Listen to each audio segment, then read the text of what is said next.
꼿꼿한 선비의 나라 조선, 돈을 입에 올리는 것조차 수치로 여겼던 시대. 우리가 알고 있는 조선은 철저한 신분제와 성리학의 나라입니다. 양반은 굶어 죽어도 글을 읽고 상인은 돈을 만지기에 천대받는 곳. 그런데 붓을 쥔 자들이 남긴 이 우아한 기록의 껍데기를 한 겹만 벗겨내면 아주 기괴한 풍경이 펼쳐집니다. 인적이 끊긴 어두운 뒷골목, 최고급 비단 도포를 입은 당상관 대감이 식은땀을 뻘뻘 흘리며 서 있습니다. 그의 앞에는 족보조차 없는 도성에서 가장 밑바닥 취급을 받는 천민이 턱을 치켜들고 있죠. 대감은 주위를 곁눈질하더니 이내 엽전이 꽉 들어찬 묵직한 전대를 천민의 발밑에 스윽 밀어넣어요. 그리고선 두 손을 비비며 사정사정을 합니다. 부디 내 부탁 좀 들어주게. 이상하지 않습니까? 도성에서 하늘을 찌르는 권력을 가진 양반이 왜 짐승이나 다름없는 취급을 하던 천민 앞에서 벌벌 떨며 돈다발을 바치고 있을까요? 그리고 조선 역사상 가장 기괴한 코미디가 뭔지 아십니까? 평생 산업공상을 외치며 목에 힘을 주던 양반들이 도성에서 가장 천박한 자들의 바짓가랑이를 붙잡고 오열했다는 겁니다. 체면? 신분? 엽전의 묵직한 무게 앞에서는 모조리 부서져 버리는 얄팍한 환상이었죠. 지금부터 우리는 양반들의 가장 은밀한 욕망과 공포를 파고들어 오늘날의 강남 아파트 한 채 값들 우습게 쓸어 담았던 조선의 충격적인 신흥 재벌들을 만나보려 합니다. 가장 천한 신분으로 양반들의 목줄을 쥐고 흔들었던 이들. 이 잔혹하고도 기괴한 쩐의 전쟁을 확인하기 위해 한양에서 가장 피비린내가 진동하는 곳으로 먼저 가보겠습니다. 처음으로 가볼 곳은 서늘한 쇳소리가 울려 퍼지는 곳, 서대문 밖 처형장입니다.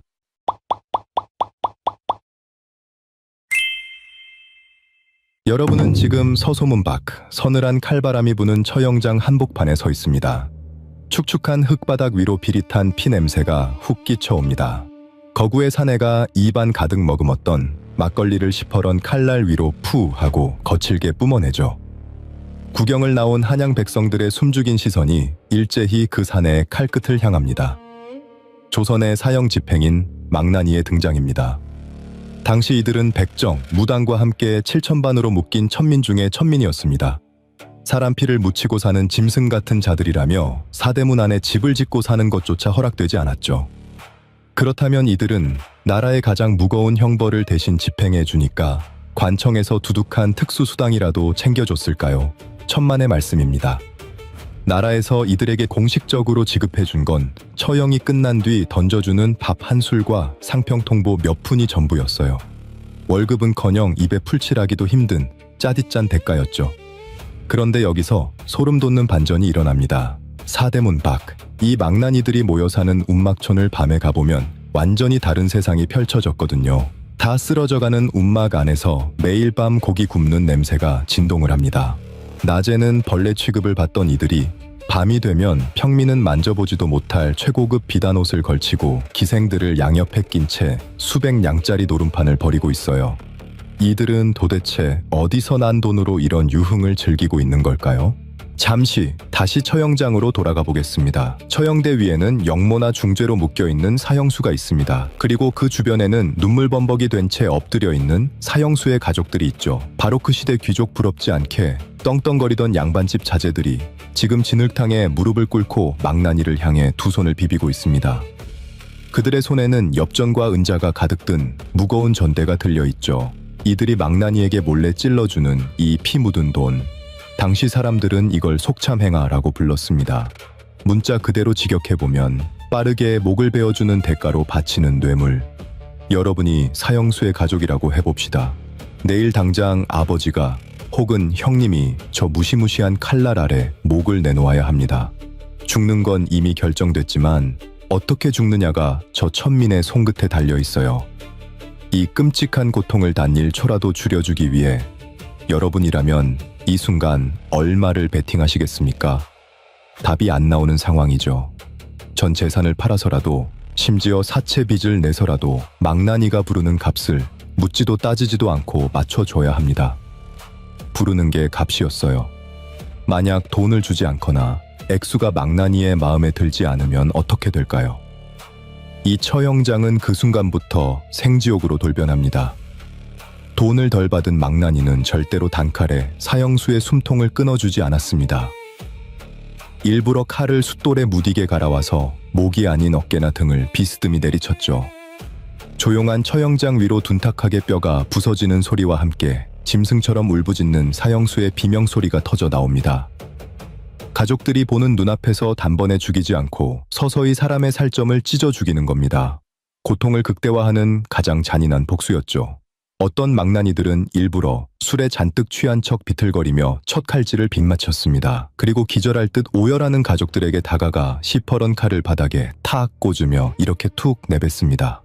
아이고, 내 손이 미끄러졌네. 어제 술값이 부족해서 영 힘이 안 나는구만. 자, 이쯤 되면 흔히 사극에서 우리가 보던 그 유명한 망나니의 칼춤이 완전히 다르게 보이지 않으십니까? 그 요란한 춤은 악귀를 쫓는 무속의식이 아니었습니다. 그것은 피를 담보로 가족들의 지갑을 마지막 한 방울까지 털어내기 위한 세상에서 가장 잔혹한 호객 행위이자 벼랑 끝에 동아줄이었던 거예요. 사형수 주위를 빙빙 돌며 칼을 휘두르고 땅에 긁어대는 그 피말리는 1분 1초. 그 시간 동안 무언의 흥정이 오가는 겁니다. 돈을 더 가져오라. 안 그러면 내 놈 아비의 숨통은 영원히 끊어지지 않을 것이다. 사색이 된 가족들이 숨겨뒀던 엽전 꾸러미를 모조리 꺼내어 흙바닥에 내던지고 나서야 망나니의 칼날은 비로소 사형수의 정확한 숨통을 향해 떨어졌어요.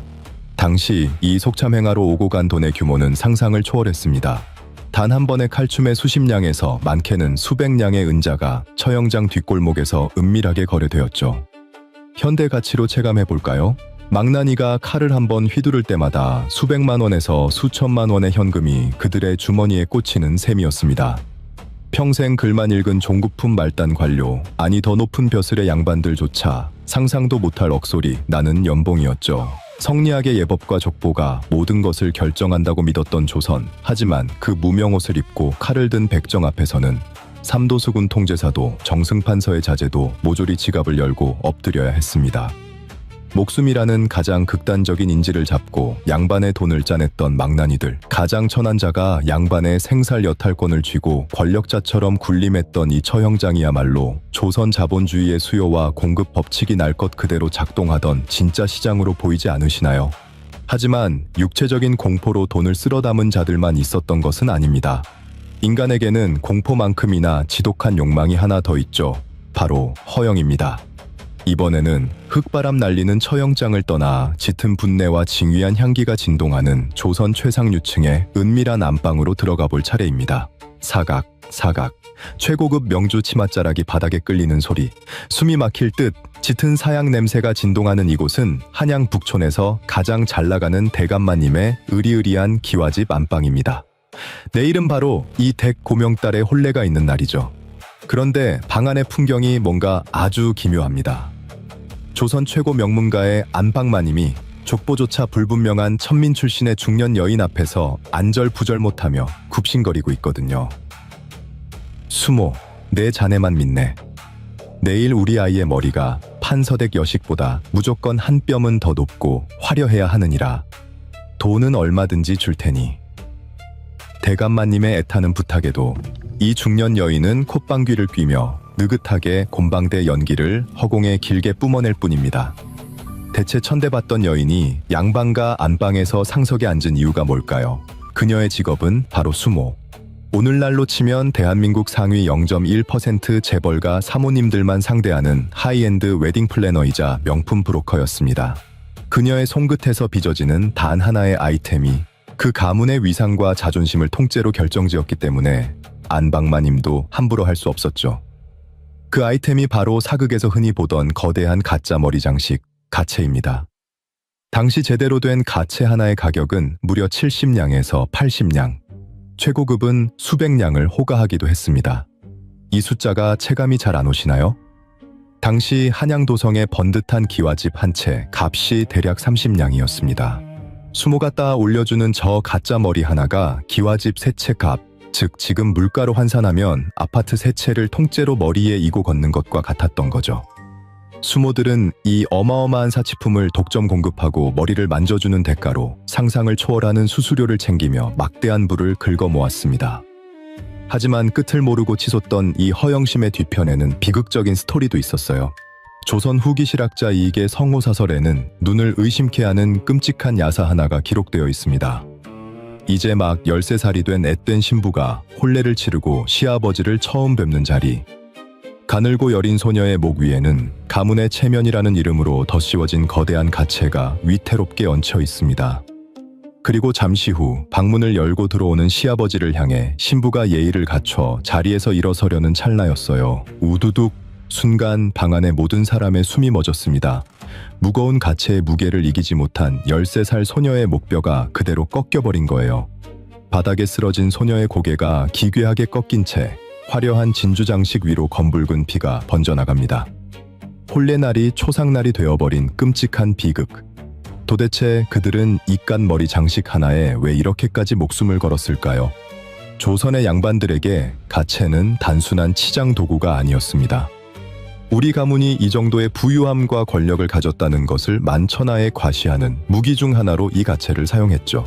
그리고 수모들은 이 지독한 허영심의 냄새를 귀신같이 맡고 양반들의 숨통을 쥐고 흔들었습니다. 마님, 이번에 청나라에서 들어온 최고급 칠보 장식은 딱 하나뿐인데 이를 어쩌나. 아까 앞집 대감댁에서 벌써 2배의 웃돈을 부르셨사옵니다. 수모의 이 간교한 속삭임 한 번이면 안방마님들은 이성을 잃고 가문의 전 재산을 베팅했어요. 여기서 사치병에 걸린 마님과 딸을 지켜봐야 했던 가난한 양반 가장의 시선으로 잠시 빙의해 보겠습니다. 뼈대 깊은 가문이라 체면은 지켜야 하는데 곳간에는 당장 쥐가 파먹을 쌀 한 톨도 남아있지 않은 상황입니다. 안방에서는 수모를 부르지 못하면 당장 혼례를 엎어버리겠다는 마님의 날카로운 통곡 소리가 문창호를 뚫고 넘어옵니다. 사내는 깊은 한숨을 내쉬며 떨리는 손으로 조상 대대로 물려받은 문전옥다부의 땅 문서를 꺼내듭니다. 단 하루의 혼례식, 단 하루의 얄팍한 체면을 위해 가문의 기둥뿌리를 통째로 뽑아 천민의 주머니에 바치는 기막힌 총흑. 이것이 도덕을 외치던 조선의 썩어 문드러진 진짜 민낯이었습니다. 이 미쳐 돌아가는 사치병을 막고자 영조시대에는 급기야 국가 차원에서 가채 사용을 전면 금지하는 가채 금지령을 선포합니다. 엄명한 국법이 떨어졌으니 드디어 이 기형적인 비즈니스도 멈췄을까요? 그럴 리가요. 금지령이 떨어지자 가채는 오히려 돈이 있어도 구하지 못하는 초희귀 한정판 명품이 되어버렸습니다. 수모들은 단속에 눈을 피해 한밤중 뒷문으로 양반집을 들락거리며 위험수당까지 수십 배로 얹어 부르는 게 값이 되어버린 암시장의 거물로 진화했죠. 서슬퍼런 국법이라는 얇은 방패막이로는 인간의 밑바닥에 자리 잡은 지독한 과시욕을 결코 통제할 수 없었던 겁니다. 양반들의 머리 꼭대기에 앉아 자존심을 저울질하며 기와집 수십 채에 불을 쓸어 담았던 하이엔드 웨딩 플래너 수모. 그녀들은 천한 신분이라는 꼬리표를 달고 있었지만 사실상 도성의 자본 흐름을 쥐락펴락하던 숨은 권력자였어요. 하지만 조선의 비틀린 자본주의는 여기서 끝이 아닙니다. 허영심을 채우기 위해 전 재산을 날리는 자들이 있었다면 이번에는 자신의 가장 처절한 육체적 고통과 감정마저 돈을 주고 외주를 맡기는 자들을 만나보러 관아의 형틀 앞으로 가볼까요? 짝! 허공을 가르는 매서운 파여름 뒤로 살점이 터져나가는 둔탁한 소리가 관아 마당을 무겁게 채웁니다. 형틀에 엎드린 사내의 등짝은 이미 붉은 핏빛으로 물들었지만 곁에 선 형리의 매질은 멈출 기미가 없어 보이네요. 그런데 이 살벌한 현장을 지켜보는 구경꾼들의 수군거림이 어째 심상치 않습니다. 정작 나라의 법을 어겨 관에 끌려온 것은 비단 옷을 입은 부유한 김대감인데 지금 형틀에 묶여 살갗을 찢기고 있는 자는 뼈만 앙상하게 남은 낯선 천민이거든요. 죄를 지은 건 양반인데 매를 맞는 건 엉뚱한 천민이라니 이 기괴한 상황은 도대체 어떻게 된 영문일까요? 설마 양반의 체면을 지키기 위해 육체적 고통마저 돈으로 살 수 있었을까요? 네, 가능했습니다. 조선 후기 도성에는 남의 죄를 덮어쓰고 대신 매를 맞아주는 기막힌 직업, 이른바 매품팔이가 독버섯처럼 퍼져 있었어요. 이것은 현대의 자본주의에서도 감히 상상하기 힘든 목숨을 담보로 한 극단적인 고통 아웃소싱이었습니다. 양반들은 자신의 고귀한 몸에 형틀의 때가 묻는 것을 끔찍한 치욕으로 여겼고 빈민들은 당장 오늘 저녁 처자식 입에 밀어 넣을 쌀 한 줌이 절실했죠. 내 놈이 내 대신 곤장 100대만 버텨주면 석 달치 식량을 내어주마.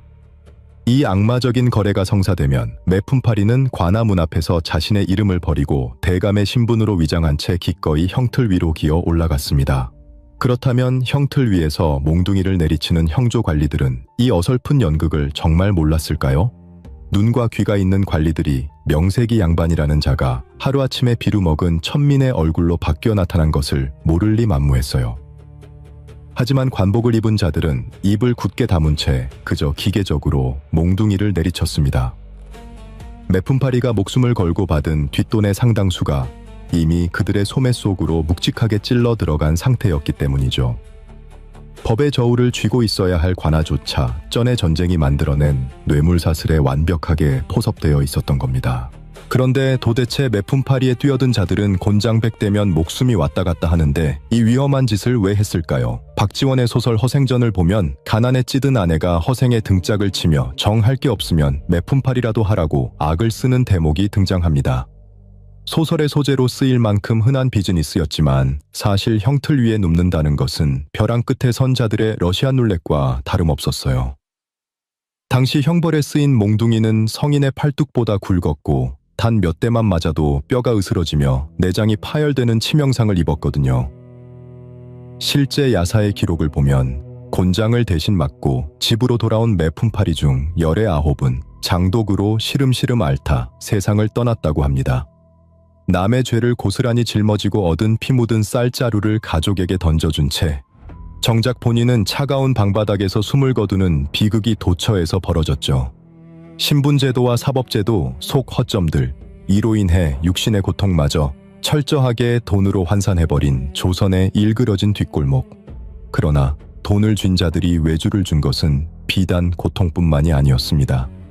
이번엔 핏물이 고인 관아를 지나 스산한 울음소리가 쉴 새 없이 울려 퍼지는 거대한 장례식장으로 발걸음을 한번 옮겨보겠습니다. 아이고, 아이고. 하늘이 무너진 듯 창자가 끊어지는 여인들의 통곡 소리가 3일 밤낮을 가리지 않고 이어집니다. 그런데 상복을 푹 눌러쓴 채 목청을 쥐어짜는 저 여인들의 얼굴을 가만히 들여다보면 우리는 또 한 번 기가 막힌 상황을 마주하게 돼요.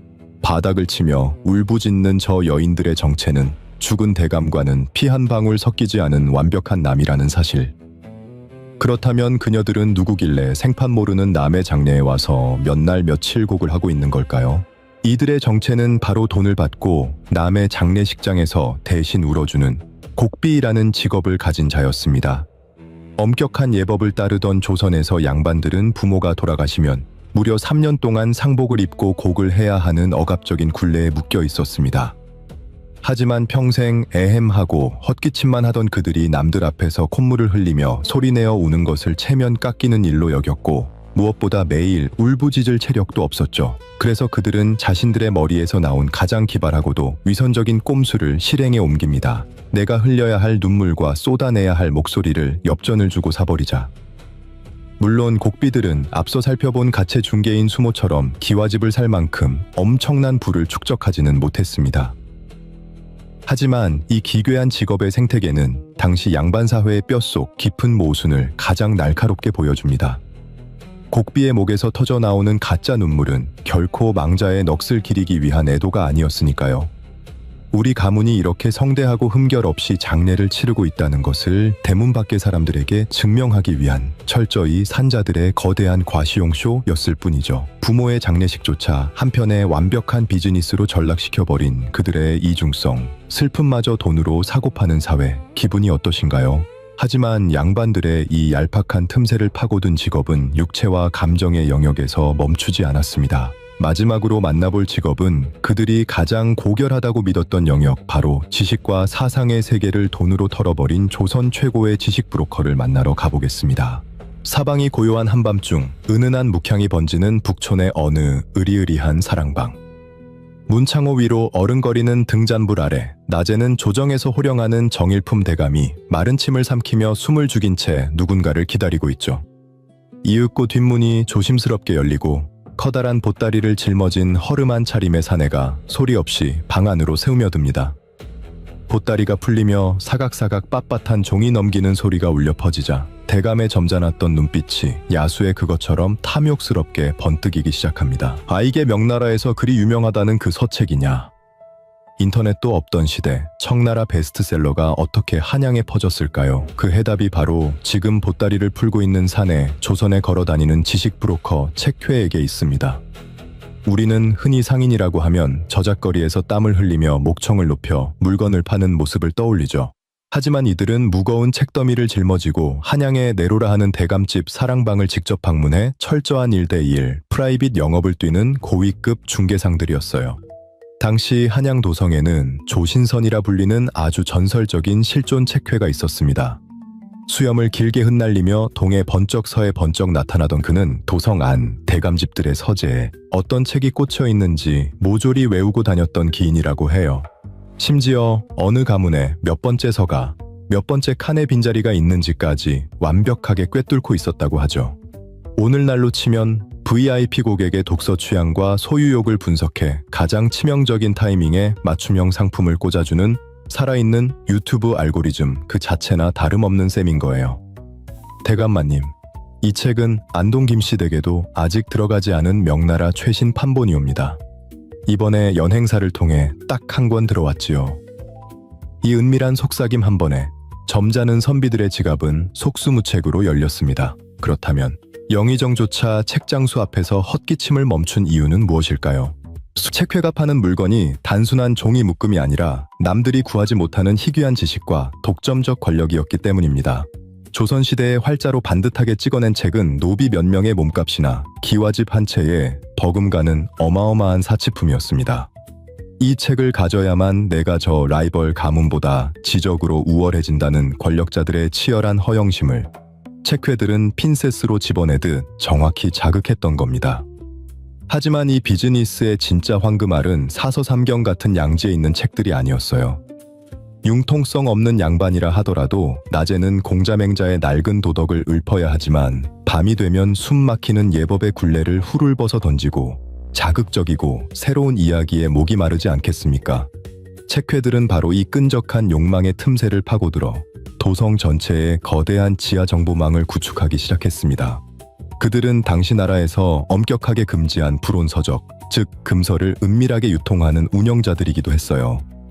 청나라에서 막 넘어온 낯이 뜨거운 연애소설부터 새로운 세상을 예언하는 정감록, 심지어 서양의 천주교 서적까지 모조리 이들의 보따리 속에 숨겨져 있었죠. 발각되면 가문이 박살날 수 있는 무시무시한 물건이었지만 은밀하게 거래되는 금기일수록 그 가격은 하늘 높은 줄 모르고 치솟았습니다. 절대 보지 말라고 억압할수록 기어코 소유하고 훔쳐보고야 마는 그 짜릿함은 300년 전이나 지금이나 다를 바 없는 인간의 가장 원초적인 갈망 아닌가요? 양반들은 낮에는 근엄한 표정으로 도덕을 설파했지만 밤이 되면 뒷문으로 책회를 불러들여 거액을 쥐어주고 금서를 탐독하는 지독한 이중성을 뽐냈습니다. 정조 임금 시절 나라의 문풍이 타락했다며 대대적인 문체 반정이 일어났을 때 가장 먼저 지명수배되어 숙청된 자들이 바로 이 책회들이었습니다. 단순한 장사꾼이었다면 굳이 국왕이 직접 나서서 이들의 목을 벨 이유가 있었을까요? 이는 이들이 단순한 상인을 넘어 국가가 통제해야 할 사상과 정보의 흐름을 쥐고 흔드는 위험한 권력 집단으로 성장했음을 증명하는 완벽한 반증이었던 거죠. 게다가 이 모든 위선적인 행태의 증거는 이미 책회들의 머릿속에 완벽한 데이터베이스로 차곡차곡 쌓여 있었습니다. 어느 대감이 밤마다 외설스러운 소설에 빠져 지낸다더라. 어느 판서가 서양의 불온서적을 거액에 사들였다더라. 이 치명적인 치부들을 손바닥 보듯 꿰뚫고 있는 자들 앞에서 사대부들은 결코 양반의 권위만을 내세울 수 없지 않았을까요? 오히려 책회가 입을 잘못 놀릴까봐 두려워하며 가장 천한 상인인 그들을 상석에 앉혀두고 융숭한 대접과 함께 입막음용 돈을 끊임없이 바쳐야만 하는 상황이 벌어진 겁니다. 겉으로는 산업공상의 엄격한 신분제가 완벽하게 돌아가는 듯 보였습니다.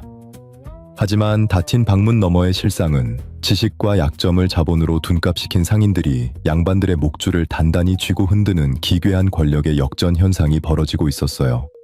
정보가 곧 돈이 되고 권력이 되는 시스템을 이들은 이미 300년 전 한양 한복판에서 완벽하게 구현하고 있었던 겁니다. 망나니의 칼끝에서 피어오른 공포, 수모가 쌓아 올린 허영의 탑, 매품파리와 곡비가 보여준 감정의 외주화, 그리고 책회가 퍼뜨린 지식의 블랙마켓까지 우리가 철석같이 믿어왔던 꼿꼿한 선비의 나라는 도대체 어디에 있는 걸까요?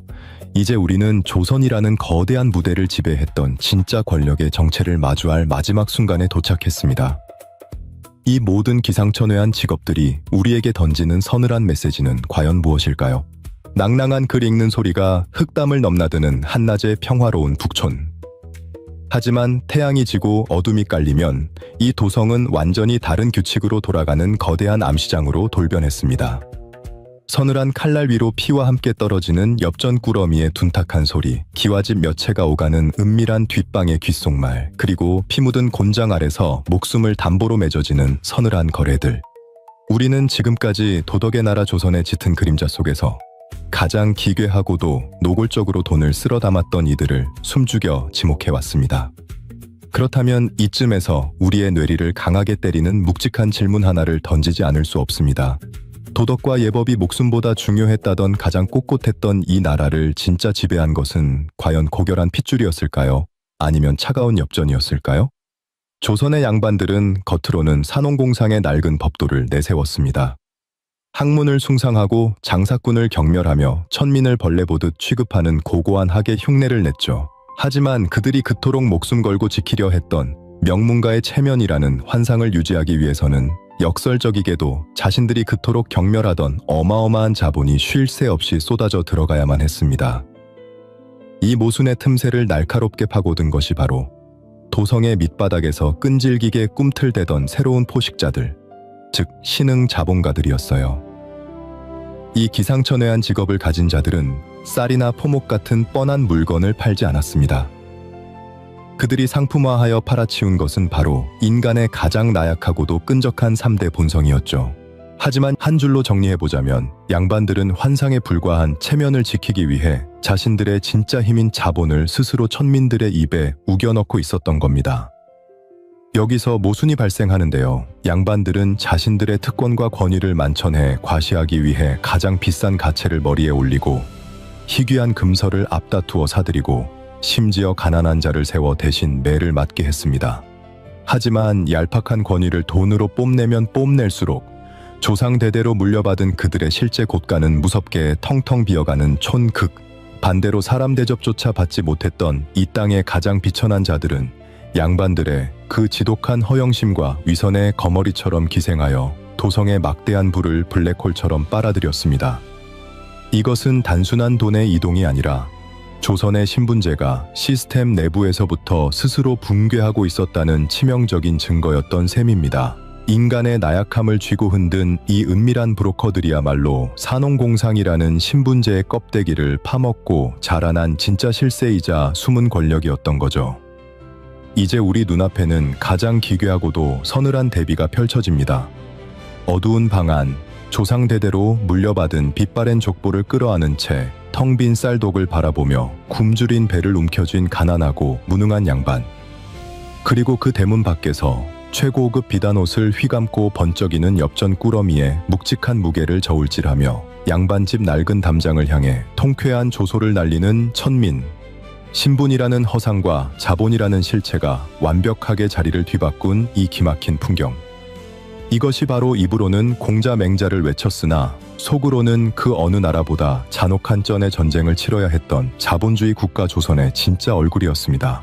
우리는 이 300년 전의 코미디 같은 역사적 총흙을 그저 옛날 이야기라며 가볍게 비웃어 넘길 수 있을까요?